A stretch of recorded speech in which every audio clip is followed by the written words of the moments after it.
Hello, it's the 18th of June 18th, 2025, and I'm just going to summarize today's live broadcast. I had a record amount of viewers, uh, and I had a lot of good questions.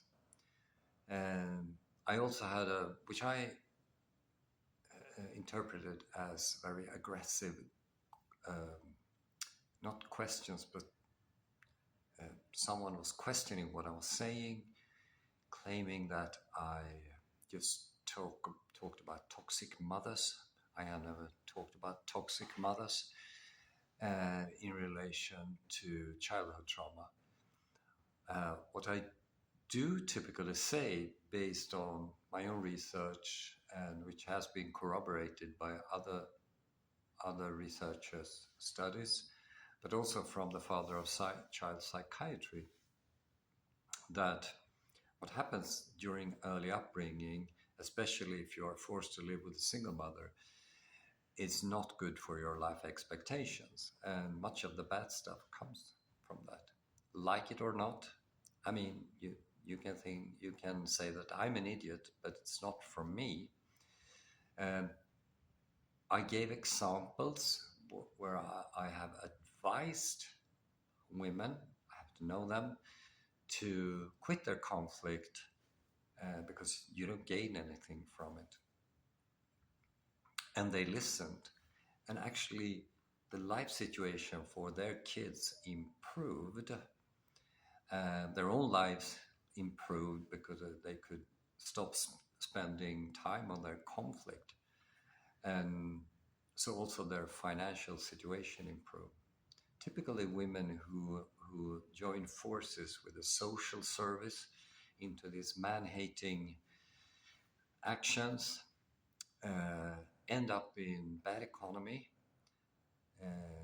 and bitterness at older age. I meet those people. I spent decades doing this, and I interview people almost on a regular basis. Never go into a conflict, especially not in a custodial conflict. It doesn't pay off.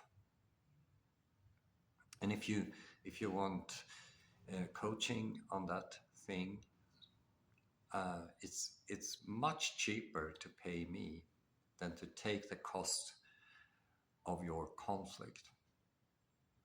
So what did I talk about more? I can't remember, but I'm in Finland, and mental health issues are soaring. There's so many people with mental health issues here. Depression is the highest in the whole of European Union. That's not me, but also with the single motherhood thing. The police department here in Helsingfors, they said to me that um, women's relational aggressiveness is their biggest challenge. Biggest challenge. So I say they say it's a big challenge. Now, school performance is down. This is not me. It's the Ministry of Education and Culture, but also Helsingin Sanomat, and the research has collapsed. Alzheimer is the highest in the world per capita, twice the rate compared to Sweden. So it's a lot of issues which is lifestyle related that you don't need to have. So,